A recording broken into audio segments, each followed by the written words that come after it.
नमस्कार। माउन्टेन समाचारमा स्वागत छ। म सचिता बुढाथोकी र म खगेन्द्र विष्ट। सुरुमा अहिलेसम्मका मुख्य समाचार।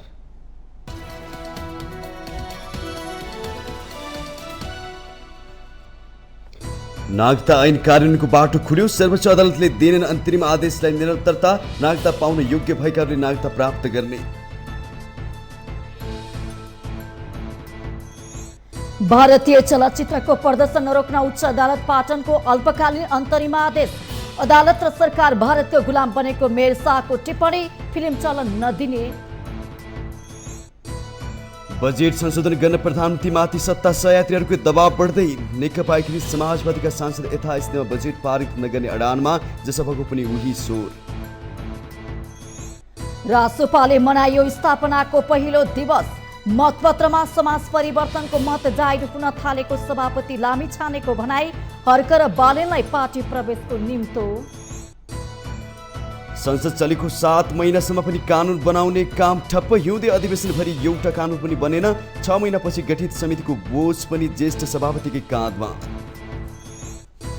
अमेरिका भ्रमणमा रहेका भारतीय प्रधानमन्त्री मोदीलाई व्हाइट हाउसमा भव्य स्वागत। मोदीले दिए प्रथम महिला जिल बाइडेनलाई हिरा उपहार। जिलले खुवाइन कोदोको परिकार। र आइसिसी विश्वकप छनौटमा नेपाललाई हराएपछि वेस्ट इन्डिजका कप्तान साई होपद्वारा नेपालको प्रशंसा। सुरुमा उकिरले र नेपालले आफ्नो टोलीलाई दबाव दिएको टिप्पणी।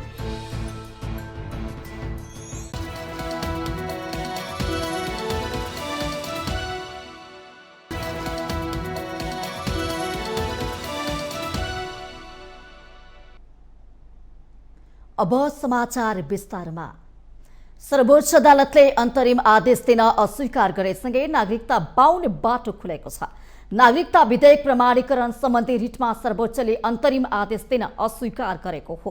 बिहिबार न्यायाधीश 2 डाक्टर आनन्द मोहन भट्टराई र कुमार रेग्मीको संयुक्त इजलासले यसअघि एक न्यायाधीशको इजलासले दिएको अल्पकालीन अन्तरिम आदेशको निरन्तरता नहुने आदेश दिएको हो।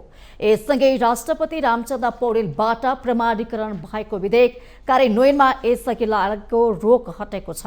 अघिल्लो संसदबाट पास भएर प्रमाणीकरणको लागि पठाएको विधेयक पछिल्लो संसद र त्यसबाट निर्वाचित राष्ट्रपतिले प्रमाणीकरण गरेको कारण त्यो कानूनसँग बाँझिएको भन्दै सर्वोच्चमा रेट पुगेको थियो। वरिष्ठ अधिवक्ता बालकृष्ण न्यौपाने तथा डाक्टर सुरेन्द्र भण्डारीले दायर गरेको रिटमा यसअघि न्यायाधीश मनोज कुमार शर्माको एकल इजलासले विपक्षीको नाममा कारण देखाउ र अल्पकालीन अन्तरिम आदेश जारी गरेको थियो।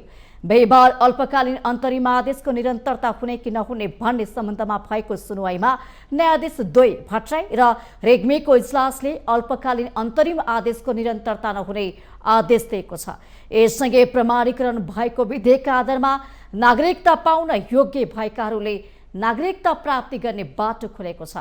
2079 साल भदौ 20 गते संसदका दुवै सदनले छलफल गरेर प्रमाणीकरणको लागि राष्ट्रपति कार्यालयमा पठाइएको भए पनि उक्त विधेयक तत्कालीन राष्ट्रपति विद्यादेवी भण्डारीबाट प्रमाणीकरण भएको थिएन। नयाँ कानुनमा जन्मसिद्ध नागरिकका सन्तान बाबुको पहिचान हुन नसकेका व्यक्तिसँगै गैर आवश्यक नेपालीका नाति नातिनासम्मलाई नागरिकता दिने बाटो खुलेको छ।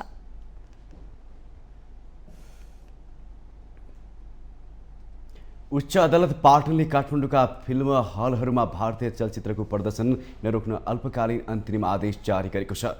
नेपाल चलचित्र सङ्घले दायर गरेको रिटमा बिहिबार सुनवाई गर्दै न्यायाधीश धीर बहादुर चन्दको एकल इजलासले भारतीय फिल्म लगायत सेन्सर बोर्डले अनुमति दिएका कुनै पनि चलचित्रको प्रदर्शन नरोक्न अल्पकालीन अन्तरिम आदेश जारी गरेको हो।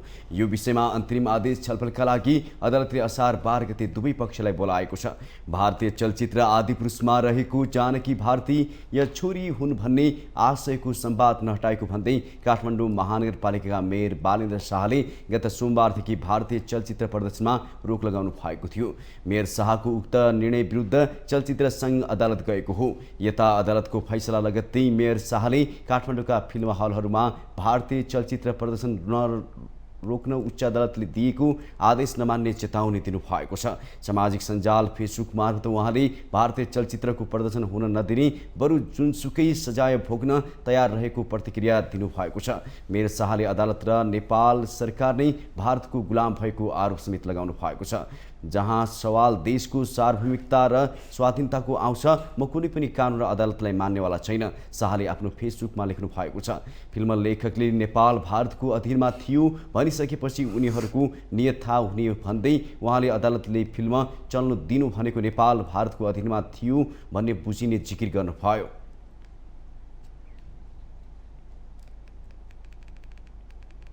नेकपा एकीकृत समाजवादीका सांसदहरू यथास्थितिमा बजेट पारित नगर्ने पक्षमा उभिएका छन्।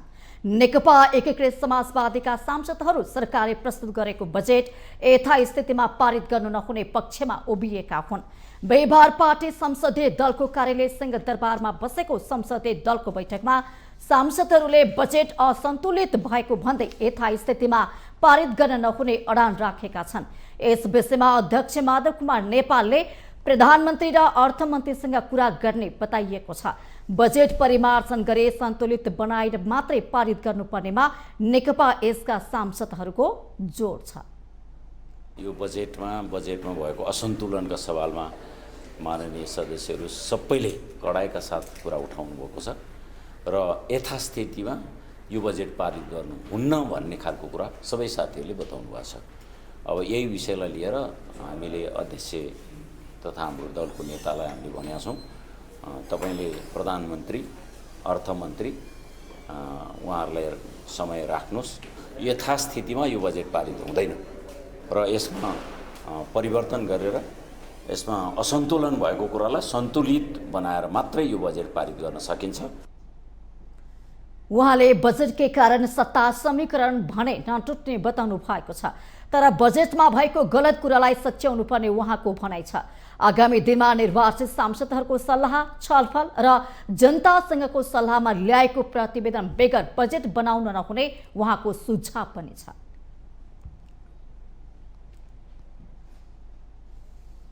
जनता समाजवादी पार्टी नेपालका अध्यक्ष उपेन्द्र यादवले मुलुकलाई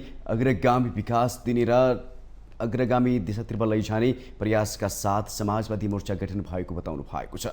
बिहीबार पार्टी केन्द्रीय कार्यालय बालकुमारीमा आयोजित पत्रकार सम्मेलनमा बोल्दै उहाँले यस्तो बताउनु भएको हो। उहाँले विगतका कमी कमजोरीहरूलाई सच्याएर देखा परेका राष्ट्रिय मुद्दाहरूलाई सम्बोधन गर्दै मुलुकलाई सुशासन, स्थिरता र विकास र समृद्धिका लागि मोर्चा गठन भएको बताउनु भयो। उहाँले आदिवासी मधेसी मुद्दा सम्बोधन गर्दै मुलुकलाई अग्रगामी निकास दिने लक्ष्य रहेको बताउनु भयो। उहाँले अस्तित्व जोगाउन समाजवादी मोर्चा गठन भएको भन्ने टिप्पणीको प्रतिवाद गर्दै यसबाट आदिवासी जनजाति मधेसी र पहिचानवादीको मुद्दालाई झनै बलियो हुने दावी गर्नुभयो।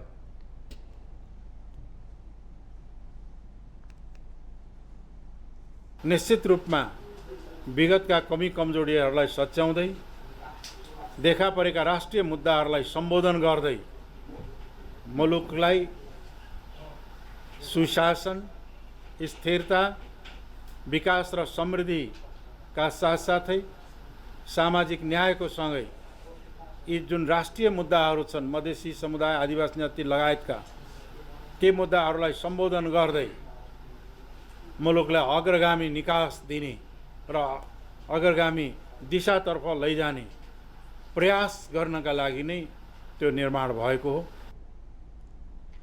अध्यक्ष यादवले आगामी आर्थिक वर्षको बजेट गठबन्धनका दलहरूसँग छलफल नै नगरी ल्याइएकाले यथास्थितिमा पारित नहुने स्पष्ट गर्नुभयो।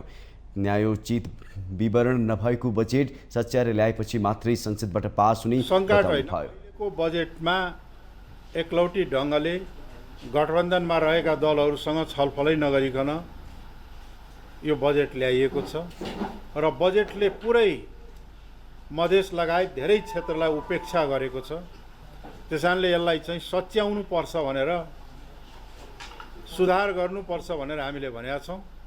यथास्थितिमा यो बजेट पास हुन कठिन छ, त्यसकारणले सच्याउनु पर्छ भनेर मैले नै प्रधानमन्त्रीजी अर्थमन्त्रीजीलाई भने हौ। अध्यक्ष यादवले राष्ट्रपतिले प्रमाणीकरण गरेको नागरिकता विधेयकलाई व्यवहारमा कार्यान्वयन गर्ने बेला आएको बताउनु भयो। उहाँले आफ्नै देशका नागरिकलाई नागरिकता दिनबाट वञ्चित गर्ने कार्य असंवैधानिक कार्य भएको बताउनु भयो।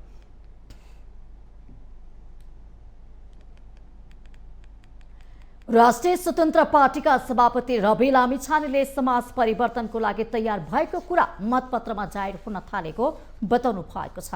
बिहिबार पार्टी केन्द्रीय कार्यालयमा पार्टी स्थापना दिवसको अवसरमा आयोजित चियापान कार्यक्रममा सभापति लामिछानेले समाज परिवर्तनको लागि तयार भइसकेको कुरा मतपत्रमा जाहेर हुन थालेको बताउनु भएको हो। उहाँले त्यसको स्पष्ट संकेत देखिसकेको भन्दै आफ्नो पार्टीको 1 वर्षको यात्रा सौहार्दपूर्ण र सकारात्मक रूपमा बितेको दावी गर्नुभयो।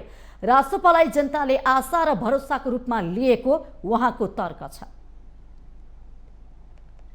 अत्यन्त सकारात्मक, अत्यन्त ऊर्जावान नेपाली जनताले एउटा आशा र भरोसाका रूपमा हेरेको यात्राको रूपमा मैले पाएको छु। सुरुवात गर्दाखेरि हामीलाई विश्वास त थियो, तर त्यो विश्वास मतमा बदलिन्छ कि बदलिँदैन भन्ने कुराको त्यति धेरै हेक्का थिएन।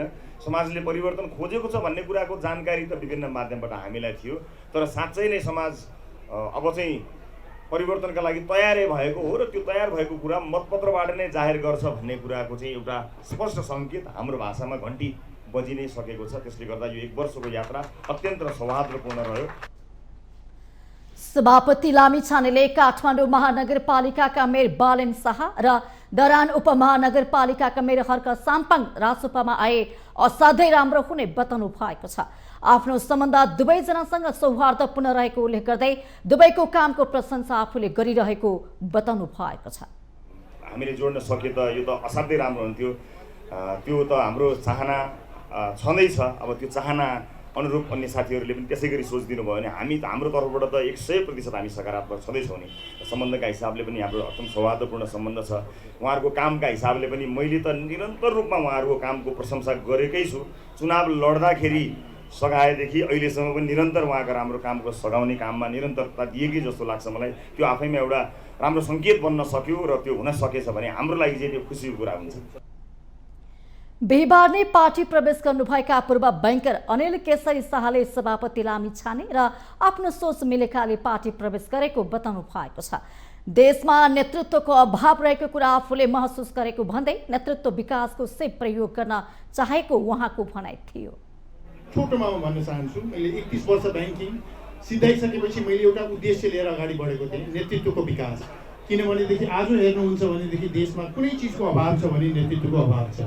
त्यो कारणले गर्दाखेरि नेतृत्वको विकास कसरी गर्ने हरेक क्षेत्रमा भनेर अगाडि बढ्दाखेरि यहाँ हाम्रो स्वतन्त्र पार्टी राष्ट्रिय स्वतन्त्र पार्टीसँग पनि धेरै बहस भयो र बहस हुँदाखेरि मैले के पाएँ भने उहाँहरूको सोच र मेरो सोच एकदम मिलेको पाएँ। किनभने उहाँहरूको सोच पनि कुनै एउटा वर्ग, कुनै एउटा समूहको मान्छे मात्रै, कुनै ठाउँबाट आएको मान्छेलाई मात्र होइन, सबै नेपालीलाई नेतृत्वको एउटा मौका दिउन त भन्ने उहाँहरूको एउटा सोच छ। शाहलाई रासोपाले प्रशिक्षण विभाग प्रमुखको जिम्मेवारी दिएको छ। पार्टी खोलेको छोटो समयमा संसदमा दरिलो उपस्थिति जनाएको राष्ट्रिय स्वतन्त्र पार्टीले पहिलो स्थापना दिवस मनायो। रासोपाको स्थापना दिवसको अवसरमा आयोजना गरिएको चियापान कार्यक्रममा पुगेका राजनीतिक कर्मीहरूले भने रासोपाबाट जनताले धेरै अपेक्षा राखेको भन्दै जनअपेक्षा अनुरूप काम गर्नुपर्ने बताएका छन्। एक रिपोर्ट। संसदको चौथो शक्तिका रूपमा उदाएको राष्ट्रिय स्वतन्त्र पार्टी स्थापना भएको 1 वर्ष पुगेको छ। पार्टी स्थापनाको 6 महिनामै प्रतिनिधि सभा निर्वाचनमा भाग लिएको रासोपालाई जनताले मत मार्फत चौथो शक्तिका रूपमा संसदमा पठाएका थिए। नेपालका राजनीतिक दलको इतिहासलाई हेरेर विश्लेषण गर्ने हो भने रासोपाले छोटो समयमै सफलता हात पार्यो। यहीबाट के बुझ्न सकिन्छ भने रासोपाले जनताको ध्यान आफूतर्फ खिच्न सफल भएको छ।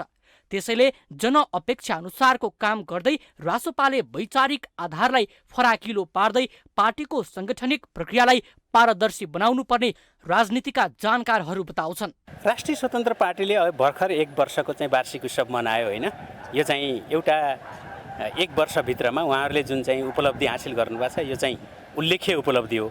अब उहाँहरूलाई सुझाव भनेको उहाँहरूले यो शक्तिलाई जोगाउने हो होइन। त्यो जोगाउनका लागि यसको चाहिँ वैचारिक आधारलाई फराकिलो पार्ने र स्पष्ट पार्ने होइन, पार्टीको साङ्गठनिक प्रक्रियालाई पारदर्शी बनाउने र आफ्नो चाहिँ लोकतान्त्रिक प्रक्रियालाई अझ फराकिलो पार्ने र नागरिकका एजेन्डाहरूलाई, नागरिकका सरकारहरूलाई चाहिँ संसदमा प्रतिपक्षको रूपमा सशक्त ढङ्गले उठाउने, यही नै हो सुझावहरू। पुराना दलका क्रियाकलापबाट असन्तुष्ट बनेका जनताले अहिले देशमा परिवर्तन खोजिरहेका छन् भन्ने सन्देश गत निर्वाचन मार्फत दिइसकेको छ। युवा जेनेरेसन स्पेसली अगाडि आएर सुशासनको पक्षमा, भ्रष्टाचार विरोधी कुरामा र सर्भिस डेलिभरीको कुरामा जुन किसिमको एउटा र देशमा विसङ्गति विकृतिहरूलाई चिर्दै अब समुन्नत नेपाल राष्ट्र निर्माण र राष्ट्रिय हितका विषयहरूमा चाहिँ नै सम्वर्धन प्रवर्धन गर्ने विषयमा जुन किसिमको एउटा कुराहरू आयो त्यसले नेपाली जनतामा एउटा आशा सिर्जना गरेको छ।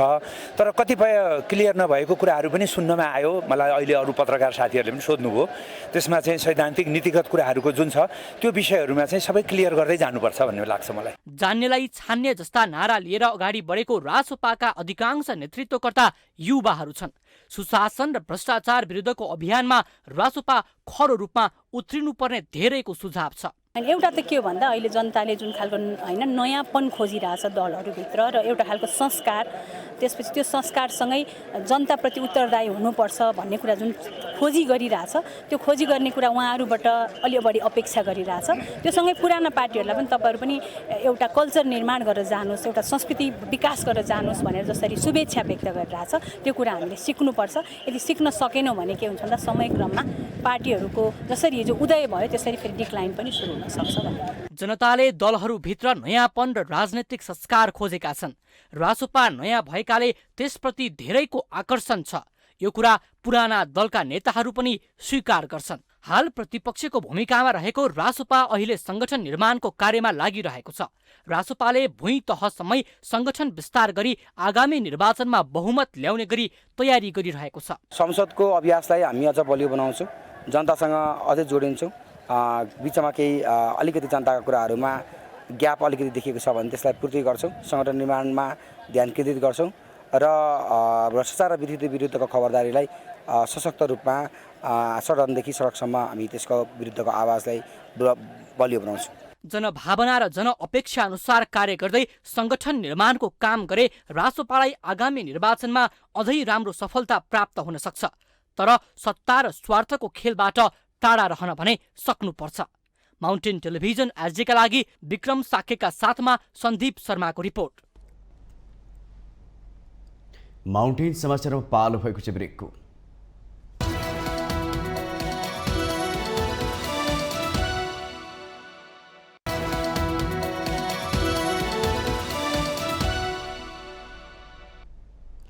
ब्रेकपछि पुनः स्वागत छ। अब बाँकी समाचार। निर्वाचनपछि प्रतिनिधि सभाको बैठक बस्न थालेको नै 7 महिना भइसक्यो, तर कानुन निर्माणको मुख्य दायित्वबाट संसद विमुख भइरहेको छ। संसद सुरु भएको 6 महिनापछि बल्ल तर संसदीय समिति गठन भयो, तर समितिको सभापति चयन प्रक्रिया ठप्प छ।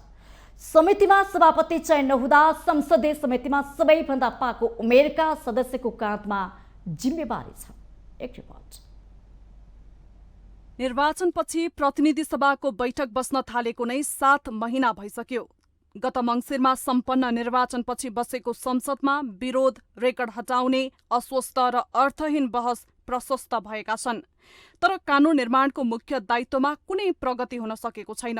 भागबण्डामा अल्झिएको संसदीय समिति बन्नै 6 महिना लाग्यो, तर अझै पनि समितिको सभापति चयन हुन सकेको छैन। सभापति चयन प्रक्रियाको कुनै सुरसार नहुँदा विधेयकमाथिको दफावार छलफलले गति लिन सकेको छैन भने सार्वजनिक सरोकारका विषयमा छलफल तथा सरकारको काम कारबाहीलाई निगरानी गर्ने र जवाबदेही बनाउने काम प्रभावकारी हुन सकेको छैन। संसदीय समितिको नेतृत्व चयन हुन नसक्दा ती विधेयकमाथिको छलफल नै हुन सकेको छैन। हिउँदे अधिवेशनलाई कानून बनाउने अधिवेशनका रूपमा पनि चिनिन्छ, तर यो संसदको हिउँदे अधिवेशन कानून निर्माणका दृष्टिले असफल नै मान्न सकिन्छ। हिउँदे अधिवेशनभरि एउटै पनि कानून बन्न सकेनन्। अहिले दोस्रो अर्थात् बजेट अधिवेशन पनि अन्तिम चरणमा पुग्न लागिसकेको छ, तर संसदीय समितिमा पुगेका विधेयकमाथि छलफल अघि बढ्न सकिरहेको छैन। प्रतिनिधि सभामा 14 विचाराधीन विधेयक रहेको छ भने राष्ट्रिय सभामा 4 विधेयक गरी दुवै 18 विधेयक विचाराधीन छन्। केही नेपाल ऐनलाई संशोधन गर्न बनेको विधेयक 2080 प्रतिनिधि सभामा दर्ता भएर पनि संसदमा पेश हुन बाँकी रहेको छ। प्रतिनिधि सभा अन्तर्गत रहेका समितिमा 3 विधेयक विचाराधीन अवस्थामा छन्। कानून, न्याय तथा मानवाधिकार समितिमा सम्पत्ति शुद्धिकरण, निवारण तथा व्यावसायिक वातावरण प्रवर्धन सम्बन्धी केही ऐनलाई संशोधन गर्न बनेको विधेयक थन्किएको छ। बेपत्ता पारिएका व्यक्तिको छानबिन, सत्य निरूपण तथा मेलमिलाप आयोग ऐन 2071लाई संशोधन गर्न बनेको विधेयक पनि विचाराधीन रहेको छ। यस्तो अवस्था आउनुमा सरकारकै कमजोरी रहेकोमा दुई मत छैन। सरकारले संसदका लागि पर्याप्त बिजनेस दिन सकिरहेको छैन। अघिल्लो संसदमा छलफल भएका र पाइपलाइनमा रहेका ती विधेयक सदनमा पेश गराउन समेत सरकार उदासीन भइरहेको जानकारहरूको विश्लेषण रहेको छ। सांसदहरूको मुख्य दायित्व नै नीति कानून बनाउने हो। सरकारले अनिवार्य नगरी नहुने काम सदनबाट गर्ने तर अरू केही पनि गर्न नचाहने जस्तो स्थिति देखिएको छ। अघिल्लो संसदमा छलफल भएका तर पाइपलाइनमा रहेका ती विधेयक सदनमा प्रवेश गराउने काममा समेत सरकारको उदासीनताले आम नागरिकमा समेत विभिन्न शंका उपशंका उब्जिएको छ। माउन्टेन टेलिभिजन एसडीका लागि रसिला कार्कीको रिपोर्ट। कृषि तथा पशुपक्षी विकास मन्त्री डाक्टर बेदुराम भुसालले सरकारले फलफूल उत्पादन खरिद गर्ने क्षमता नराख्ने स्पष्ट गर्नु भएको छ। बिहिबार प्रतिनिधि सभाको कृषि समितिको बैठकमा मन्त्री भुसालले सरकारले फलफूल उत्पादन खरिद गर्ने क्षमता नराख्ने स्पष्ट गर्नु भएको हो। उहाँले सरकारले नेपालमा फलफूल उत्पादन खरिद गर्नुपर्ने आवाज उठे पनि त्यो गर्न नसक्ने बताउनुभयो। उत्पादन खरिद गर्ने भए व्यापार गर्नुपर्ने र सरकारले व्यापार गर्ने नसक्ने उहाँको तर्क छ। सरकारले उत्पादित वस्तुको समर्थन मूल्य तोक्ने काम मात्रै गर्न सक्ने उहाँको भनाइ छ। उहाँले उत्पादन वृद्धि गर्न किसानलाई अनुदान चाहिन्छ भन्ने र निजी क्षेत्रलाई मल आयात गर्न दिँदा किसानले अनुदान पाउन नसक्ने बताउनुभयो। फलफूल उत्पादन गर्नेदेखि उत्पादन खरिद गर्नेसम्मका कुराहरू, उत्पादन खरिद गर्ने त यो मनोगत कुरा हो। अहिले हामी त्यो क्षमता राख्दैनौँ हैन। सरकारले उत्पादन खरिद गर्ने क्षमता राख्दैन। त्यसो गर्न थाल्दाखेरि फेरि सरकारले व्यापार गर्न थाल्नुपर्छ हैन। सरकार व्यापार गर्ने कि नगर्ने भन्ने हुन्छ, यो चाहिँ सम्भव छैन। सरकारले गर्ने भनेको चाहिँ त्यही समर्थन मूल्य तोक्ने नै कुरा हो र आफ्ना कतिपय संरचना जस्तो अहिले हामी चाहिँ खाद्य तथा व्यापार कम्पनी मार्फत चाहिँ सरकारले किन्न लगाउँछ हैन, सरकारीहरूले किन्न लगाउँछ, सरकारीहरूले किन्न लगाउँछ, त्यो गर्ने हो। त्योभन्दा अर्को चाहिँ अहिले तत्कालै गर्न सक्ने हाम्रो क्षमताले भ्याउँदैन। उहाँले कालीमाटी तरकारी बजारमा टमाटर किसान वा व्यापारी कसले फालेको हो भन्ने कुराको छानबिन गर्ने बताउनुभयो। यो राजनीतिक प्रेरित घटना भएको हुन सक्ने मन्त्री भुसालले आशंका गर्नुभयो। मैले चाहिँ जुन दिन टमाटर फालियो त्यो भन्दा अघिल्लो दिन बिहान कालीमाटीको त्यहाँ बजार विकास समिति भन्ने छ, बजार फलफुल तथा तरकारी बजार हुन्छ, त्यसको समिति छ। त्यो समितिको बैठक बसालेर उहाँहरूलाई मैले 3वटा निर्देशन दिएको थिएँ। तपाईहरुले यो चाहिँ बजारमा व्यवस्थित गर्नु पर्यो। यो चाहिँ नि सरकारकै सञ्चालनमा रहेको चाहिँ बजार हो। उहाँले कालीमाटीको फलफूल तथा तरकारी बजार व्यवस्थापन समिति बैठक बसेर बजार व्यवस्थित गर्न टमाटरको मूल्यमा किसानबाट खरिद गर्ने मूल्य र उपभोक्ताले किन्ने मूल्यको बीचको अन्तर घटाउन र बजारमा किसानसँग खरिद गर्ने थोक बिक्री गर्ने मूल्य र खुद्रा बिक्री मूल्य टाँस्न निर्देशन दिएको बताउनुभयो। ऊर्जा, जलस्रोत तथा सिंचाई मन्त्री शक्तिबहादुर बस्नेतले 2 वर्षभित्रमा 100% विद्युत विस्तार गर्ने दावी गर्नु भएको छ। बिहिबार प्रतिनिधि सभा अन्तर्गतको पूर्वाधार विकास समितिको बैठकमा मन्त्री बस्नेतले आगामी 2 वर्षभित्रमा 100% विद्युत पुर्याउने दावी गर्नु भएको हो। उहाँले कर्णाली सुदूरपश्चिम प्रदेश बाहेकका प्रदेशमा भने यसै वर्ष नै 100% विद्युतीकरणको काम पूरा गर्ने गरी बजेट विनियोजन गर्ने बताउनु भएको छ।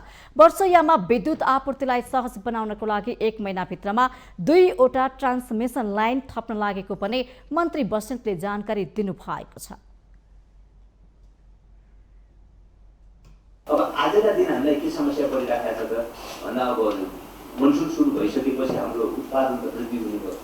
उत्पादन वृद्धि हुने भइसकेपछि अब ट्रान्समिसन लाइन पुरै व्यवस्थापन नहुँदा कतिपय ठाउँमा अब सरप्लसको स्थितिमा जाने अझै स्पिल हुने खालको परिस्थिति पनि अब यो एउटा चुनौतीको रूपमा आइरहेको छ। तैपनि हामी रातारात गरेर काम गरेर 1 महिनाभित्रमा 2टा ट्रान्समिसन लाइन थप्ने अब हामी अहिले त्यो काममा मेहनतका साथ लागिरहेका छौँ। 1 महिनाभित्र यो समस्यालाई हामी धेरै हदसम्म सटाउँछौँ भन्ने हाम्रो अब अहिले यो सरप्लसको अथवा स्पिलको जो स्थिति चाहिँ 1 महिनाभित्र हामी सटाउँछौँ भन्ने हाम्रो कोसिस छ।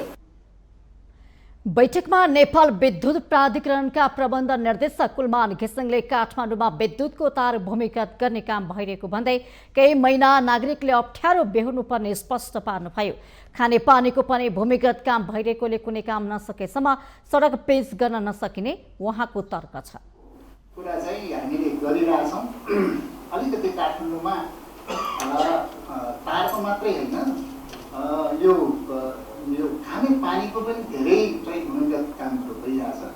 हामीले गरिसकेपछि पनि खानेपानीको नसकेसम्म त्यसलाई पिच गर्न सक्ने स्थिति छैन र यसलाई र अर्को कुरा काठमाडौँको अलिकति सबै पब्लिकलाई म मान्यज्यूहरूलाई पनि के अनुरोध गर्न चाहन्छु भने भूमिगत गर्नलाई धेरै नै अप्ठ्यारो स्थिति छ। हामीले सबैको कोअर्डिनेसन भएन, सडकको सबैको कोअर्डिनेसन भएन भने यो प्रोजेक्ट सम्पन्न गर्न गाह्रो छ। घिसिङले देशभरिको विद्युतका पोल सार्नुपर्ने अवस्था रहेको उल्लेख गर्दै यसका लागि मात्रै प्राधिकरणलाई 50 अर्ब रुपियाँ चाहिने बताउनु भएको छ। एनजिओ आइएनजिओहरूलाई विद्युत प्रसारण लाइन बनाउन दिनु नहुने भन्दै उहाँले एउटा प्रसारण लाइनको क्याबिनेटबाट स्वीकृत भएपछि कटान आदेश आउन 5 वर्ष लाग्ने अवस्था अन्त्य गर्ने कानुनी व्यवस्था गर्न सांसदहरूको ध्यानाकर्षण पनि गराउनु भएको छ। माउन्टेन समाचारमा पालो भएको छ ब्रेकको।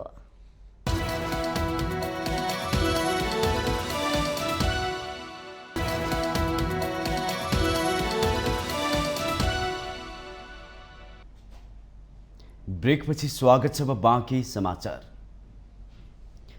जिल्ला प्रहरी कार्यालय डडेलधुराले समुदायमा गैर सचेतनामूलक कार्यक्रम सञ्चालन गरिरहेको छ। विद्यालय स्तरमा कार्यक्रमहरू गर्न जोड दिएको जिल्ला प्रहरी कार्यालय डडेलधुराले पछिल्लो समय समुदाय स्तरमा पुगेको हो। एक रिपोर्ट। जिल्ला प्रहरी कार्यालय डडेलधुराले समुदाय प्रहरी साझेदारी कार्यक्रम अन्तर्गत लागू औषध दुर्व्यसन रोकथाम नियन्त्रण एवं घरेलु हिंसा, लैङ्गिक हिंसा, विपद व्यवस्थापन न्यूनीकरण गर्न लगायत जिल्लामा शान्ति सुरक्षाका विषयहरूमा अन्तर्क्रियात्मक छलफल सुरु गरेको छ। पछिल्लो समय नयाँ पुस्ताका युवाहरू लागू पदार्थको दुर्व्यसनीमा फँसिरहेको कारण यसको रोकथामको लागि कार्यक्रम थालिएको हो। विद्यालय स्तरमा र समुदाय स्तरमा गरिएको समुदाय प्रहरी साझेदारी कार्यक्रमले समाजमा घट्ने नकारात्मक घटनाहरूलाई न्यूनीकरण गरेको छ। समुदाय साझेदारीसँग प्रहरीको जुन यो कार्यक्रम छ यो एकदमै पोजिटिभ छ र राम्रो छ। यसले समाजमा देखिने केही विकृतिहरूलाई केही हदसम्म जम्मैलाई कन्ट्रोल गर्न नसके पनि के हदसम्म कन्ट्रोल गर्छ भन्ने मेरो राय छ।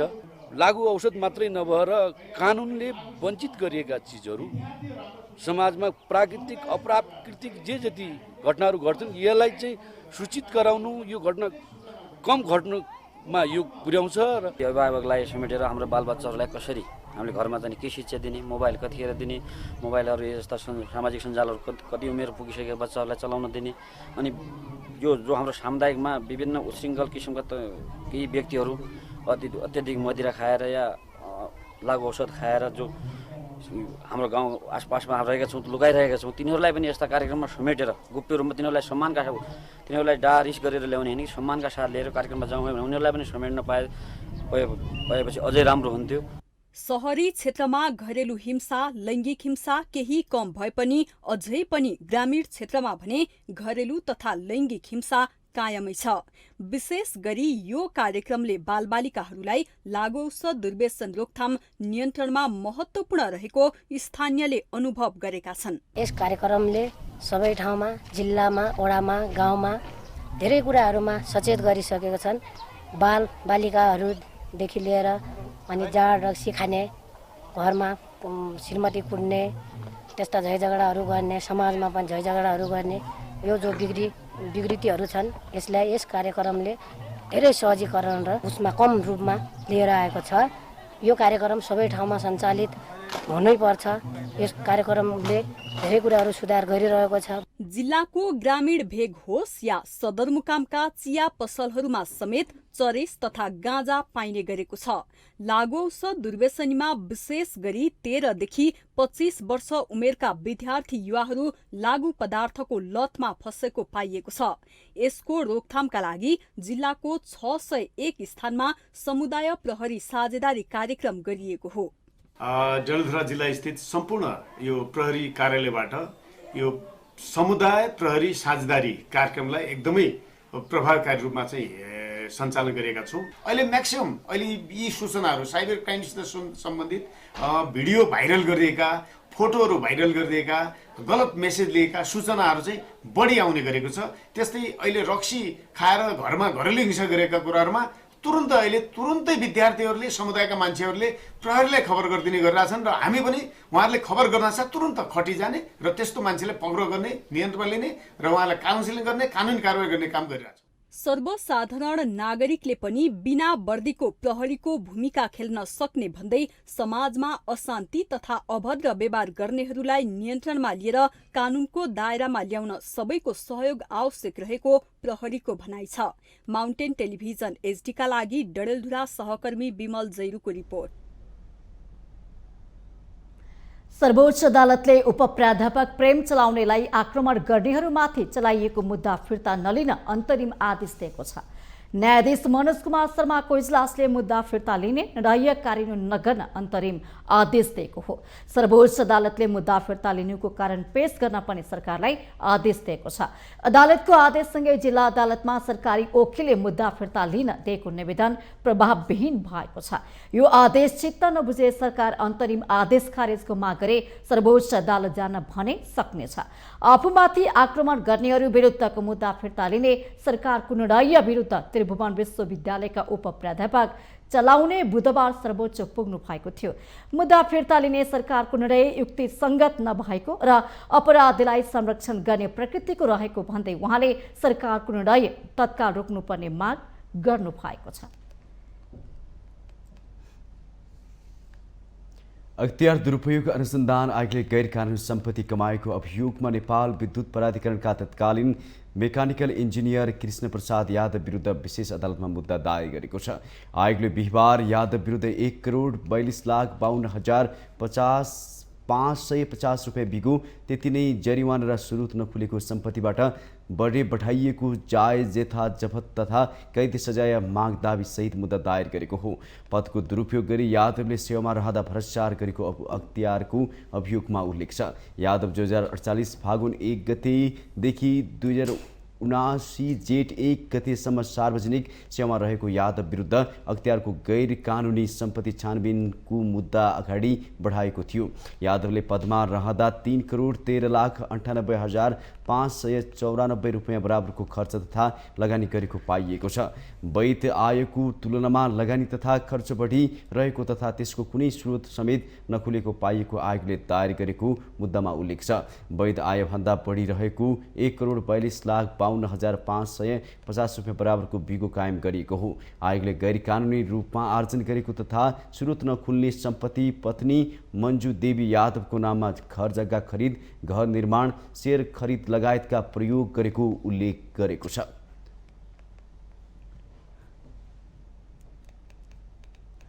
उपभोक्ता अधिकार कर्मीहरूले आउँदो बजेटले उपभोक्ताको भान्सा महँगिएको भन्दै बजेट पास हुनु अघि नै नागरिक राहत सहितको कार्यक्रम घोषणा गर्न सरकारसँग माग गरेका छन्। बिहिबार काठमाडौँमा पत्रकार सम्मेलन गर्दै उपभोक्ता अधिकार कर्मीहरूले नागरिक राहत सहितको कार्यक्रम घोषणा गर्न माग गरेका हुन्। सरकारको नीति तथा कार्यक्रमपछि आलु, प्याज लगायतका तरकारी, फलफुल तथा खाद्यजन्य पदार्थ उपभोक्ताले खरिद गरे निर्वाध रूपमा उपभोग गर्न पाउनु पनि अधिकार कुण्ठित भएको अधिकार कर्मीहरूको आरोप छ। संविधानले दिएको उपभोक्ताको हक तथा खाद्य सम्बन्धी हकलाई बेवास्ता गरी दैनिक अत्यावश्यकीय वस्तुहरूमा भ्याटमा समावेश गर्दा आपूर्ति व्यवस्था अस्तव्यस्त भएको उनीहरूले बताएका छन्। विभिन्न प्रकारका फलफुलहरू, विशेष गरी एउटा अबोध बालक र अशक्त वृद्धले खाने फलफुलहरू, तरकारीहरू, माछा मासु विभिन्न प्रकारमा यसलाई बहाना बनाएर मूल्य अभिवृद्धि करको बहानामा मूल्य बढेको छ। त्यसकारणले यस्तो किसिमको हचुवाको बनाउन लागेकोले गर्दाखेरि महँगो पर्न गई जनजीवन थप कष्टकर बन्दै गएकोले तत्काल नागरिक राहत सहितको कार्यक्रम घोषणा गर्न बजेट पारित हुनु पूर्वको समयमा नेपाल सरकार र विधेयकका संसद समक्ष तफसिलका मागहरू पुरा सम्बोधन गरिदिनका लागि क्रियाशील उपभोक्ता अधिकारवादी संस्थाको तर्फबाट हार्दिक अपिल हामीले गरेका छौँ। उपभोक्ता हित संरक्षण मञ्च नेपालका अध्यक्ष ज्योति बानियाले सरकारले आलु र प्याजलाई अत्यावश्यकीय वस्तुबाट हटाएर ज्यादती गरेको आरोप लगाउनु भएको छ। उहाँले सांसदहरूलाई 5 करोड दिनको लागि उपभोक्ताबाट बढी रकम असुल नमिल्ने तर्क गर्नुभयो। त्यो भनेको 20% मात्रै धान्छ। जब 20% मात्रै धान्छ भने र त्यो चाहिँ के छ भने त्यसमा कर लाउनु भनेको बेठिक कुरा हो। त्यहाँमाथि पनि उपभोक्ताको त्यो अनि फेरि हामी कहाँको मूल्य अवैध करले के छुट्यो उहाँले भेट लाउँछु भन्नुभएको छ भने अत्यावश्यक वस्तुमा बाहेक आलु र प्याज पनि अत्यावश्यक वस्तुबाट हटाउनु भनेको त्योभन्दा ज्यादा के हुनसक्छ? के को लागि भन्दाखेरि पैसा उठाउनु पर्यो अनि पैसा उठाउनलाई अनि सांसदलाई यति करोड दिनु 5 करोड रुपियाँ उसँग दिनु के अरे 5 करोड रुपियाँ दिनु पर्यो। त्यो कारणले रिजनिङ भएन। उपभोक्ता अधिकार कर्मीहरूले उपभोक्ता हित क्षेत्रमा सक्रिय संस्था र सञ्चारकर्मीहरूको प्रोत्साहन, कृषकलाई मलखात बेउढुवानी र बजार सहजता र प्रोत्साहनको सुनिश्चितता गर्न पनि माग गरेका छन्।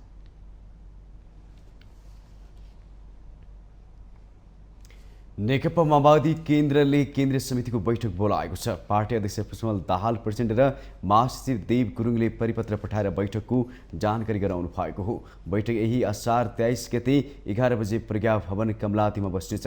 केन्द्रीय समितिको बैठकमा केन्द्रीय समितिका सदस्यहरू, 3वटै आयोगका सदस्यहरू र सबै प्रदेश समितिका पदाधिकारीहरू सहभागी हुने भएकाले आफ्ना प्रदेशका सम्बन्धित नेताहरूलाई जानकारी गराउन परिपत्रमा भनिएको छ। अध्यक्ष प्रचण्ड र महासचिव गुरुङले सर्कुलर गरेको पत्रमा 2 महिने अभियानको समग्र समीक्षा सहितको लिखित प्रतिवेदन यही असार 15 गते भित्र बुझाउन भनिएको छ। त्यस्तै 3 तहका सम्पन्न निर्वाचनमा भएका घात, अन्तर्घात र कमी कमजोरीहरू भए त्यसको समेत लिखित प्रतिवेदन पठाउन सर्कुलर गरिएको छ। यो प्रतिवेदन पनि असार 15 गते भित्रै पठाउनु पर्ने निर्देशन दिइसकेको छ।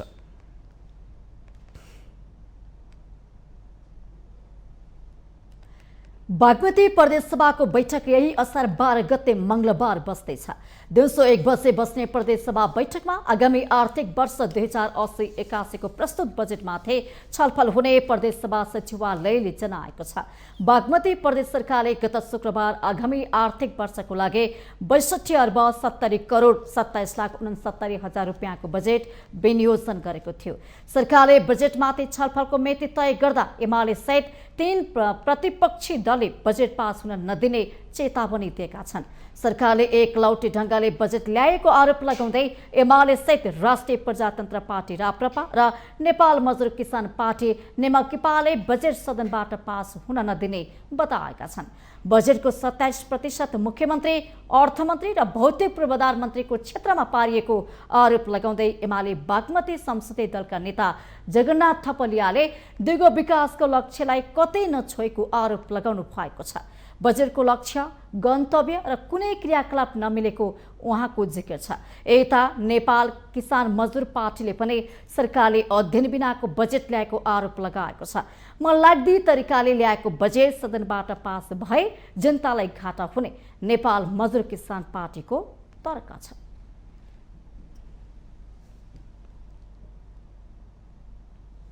हामीसँग आर्थिक, अन्तर्राष्ट्रिय र खेल समाचार बाँकी नै छन्। माउन्टेन समाचारमा पालो भएको छ ब्रेकको।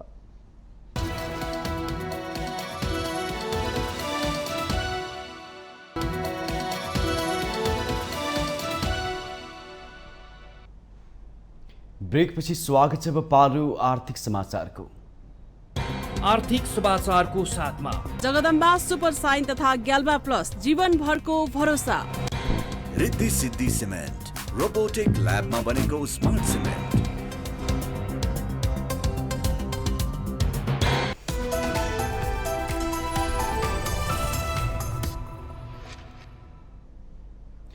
केन्द्रीय बैंकले रिभर्स रिपो मार्फत 10 अर्ब रुपियाँ प्रसोचन गर्ने भएको छ।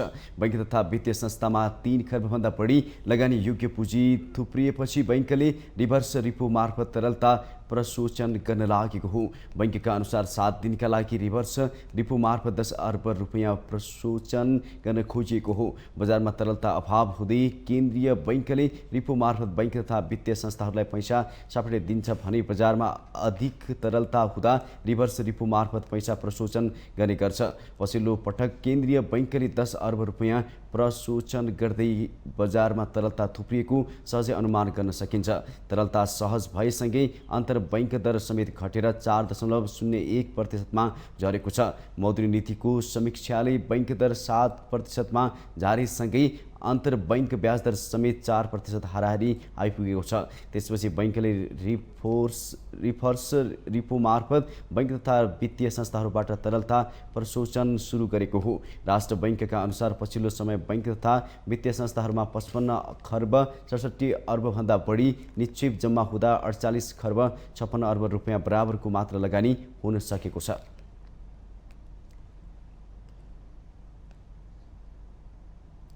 अब पालो अन्तर्राष्ट्रिय समाचारको।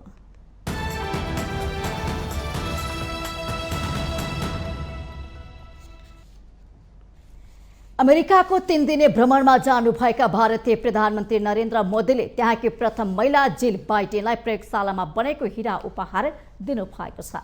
यो पर्यावरण अनुकूल हीरा 7.5 क्यारेटको पनि छ। अमेरिकी राष्ट्रपति जो बाइडेन र उहाँकी पत्नी जिल बाइडेनले बुधबार राति व्हाइट हाउसमा प्रधानमन्त्री नरेन्द्र मोदीको लागि रात्रि भोजको आयोजना गर्नुभएको थियो। त्यसक्रममा 3 जना बीच धेरै विषयमा छलफल भएको र उपहार आदान प्रदान पनि भएको थियो। केन्द्रीय वाणिज्य तथा उद्योग मन्त्री पीयूष गोयलले हीराको तस्बिर ट्विट गर्दै भारतको हीरा उल्लेख गर्नुभएको छ। यसअघि वाशिंगटन पुग्दा प्रधानमन्त्री मोदीको भव्य स्वागत गरिएको थियो। व्हाइट हाउस पुग्दा अमेरिकी राष्ट्रपति जो बाइडेन र उहाँकी पत्नी जिल बाइडेन भारतीय प्रधानमन्त्री मोदीलाई स्वागत गर्न राष्ट्रपति भवनबाट बाहिर निस्किनु भएको थियो। प्रधानमन्त्री मोदीको लागि तयार गरेको डिनरमा कोदोको खाना र मकैको सलाददेखि स्टफ गरेको च्याउ लगायतका खानेकुरा राखिएको अन्तर्राष्ट्रिय सञ्चार माध्यमले जनाएका छन्। अमेरिकाको प्रथम महिला जिल बाइडेनले खाना तयार गर्न विशेष सेफ निना कटिसलाई बोलाउनु भएको थियो। रात्रि भोजका क्रममा भारतलाई ध्यानमा राखेर तयार पारिएको विशेष सांगीतिक कार्यक्रमको आयोजना गरिएको थियो। यसैबीच अमेरिकाको जनरल इलेक्ट्रिक जीई को एयर स्पेस युनिटले भारतीय वायुसेनाको लागि लडाकु विमानको इन्जिन बनाउन हिन्दुस्तान एरोनॉटिक्स लिमिटेड SAL का साथ एक सम्झौतामा हस्ताक्षर गरेको छ।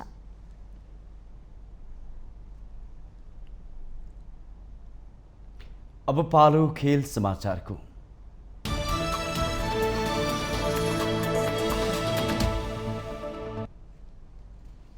वेस्ट इन्डिजका कप्तान साई हुपले नेपाली टोलीको प्रशंसा गरेका छन्। आइसिसी विश्वकप छनौट अन्तर्गत 4औं चरणको खेलमा नेपाललाई हराएपछि वेस्ट इन्डिजका कप्तान साई हुपले नेपाली टोलीको प्रशंसा गरेका हुन्।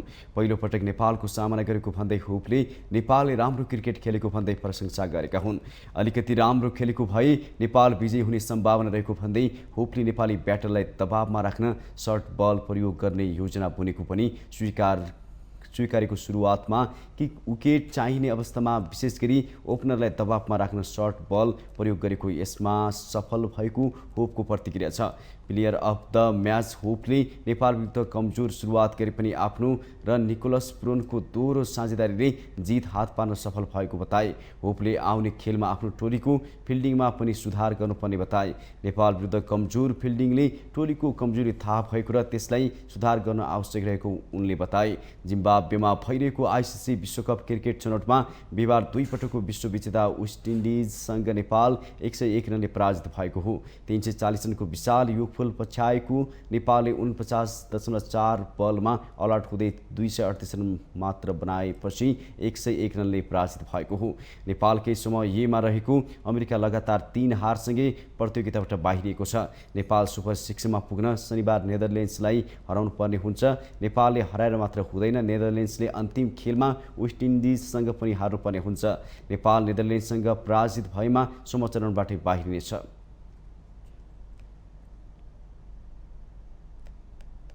भारतमा जारी साफ च्याम्पियनशिप फुटबलमा आमन्त्रित टोली लेबनानले विजयी सुरुवात गरेको छ। बेंगलुरु स्थित श्री कान्ति राप स्टेडियममा बिहिबार बङ्गलादेशलाई 2-0 गोल अन्तरले हराउँदै लेबनानले विजयी सुरुवात गरेको हो। लेबनानको जितमा कप्तान हसन मातुक र खालिल बरेरले एक-एक गोल गरेका छन्। खेलको 80 मिनेटमा हसनले गोल गर्दै लेबनानलाई सुरुवाती अग्रता दिलाएका छन्। त्यसपछि खेलको इन्जुरी समयमा खालिदले गोल गर्दै लेबनानलाई 2-0 को जित दिलाएका छन्। जेसँगै लेबनानले पहिलो खेलमा 3 अङ्क जोडेको छ। समूह बी मा रहेको लेबनान शीर्ष स्थानमा रहेको छ। यस संस्करणको साथमा नेपाल सहित आयोजक भारत, बङ्गलादेश, कुवेत, लेबनान, भुटान, पाकिस्तान, मालदिभ्सले सहभागिता जनाउनेछन्। कुवेत र लेबनानले आमन्त्रित टोलीको रूपमा प्रतिस्पर्धा गरिरहेका छन्। उद्घाटन खेलमा नेपाललाई हराएर कुवेतले पनि विजय सुरुवात गरिसकेको छ। माउन्टेन समाचारमा पालो भएको छ ब्रेकको।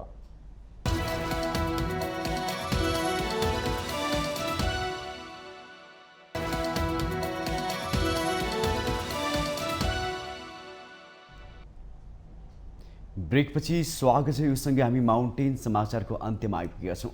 जाँदा जाँदै मुख्य समाचार पुनः एकपटक।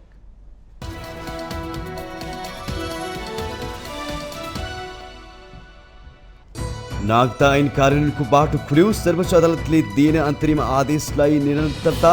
नागरिकता पाउन योग्य भएकाहरूले नागरिकता प्राप्त गर्ने। भारतीय चलचित्रको प्रदर्शन रोक्न उच्च अदालत पाटनको अल्पकालीन अन्तरिम आदेश। अदालत र सरकार भारतको गुलाम बनेको मेयर शाहको टिप्पणी फिल्म चलन नदिने। बजेट संशोधन गर्न प्रधानमन्त्रीमाथि सत्ता सहयात्रीहरूको दबाव बढ्दै। नेकपा एकीकृत समाजवादीका सांसद यथास्थायीमा बजेट पारित नगर्ने अडानमा उही जसपाको पनि उही स्वर। रासोपाले मनायो स्थापनाको पहिलो दिवस। मतपत्रमा समाज परिवर्तनको मत जारी हुन थालेको सभापति लामिछानेको भनाई। हर्क र बालनलाई पार्टी प्रवेशको नेम्तो। संसद चलेको 7 महिनासम्म पनि कानुन बनाउने काम ठप्प। हिउँदे अधिवेशनभरि एउटा कानुन बनेन। 6 महिनापछि गठित समितिको बोझ पनि ज्येष्ठ सभापतिकै काँधमा। अमेरिका भ्रमणमा रहेका भारतीय प्रधानमन्त्री मोदीलाई व्हाइट हाउसमा भव्य स्वागत। मोदीले दिए प्रथम महिला जिल बाइडेनलाई हिरा उपहार। जिलले खुवाइन कोदोको परिकार। र आइसिसी विश्वकप छनौटमा नेपाललाई हराएपछि वेस्ट इन्डिजका कप्तान साई होपद्वारा नेपालको प्रशंसा। सुरुमा विकेट लिएर नेपालले आफ्नो टोलीलाई दबाव दिएको टिप्पणी।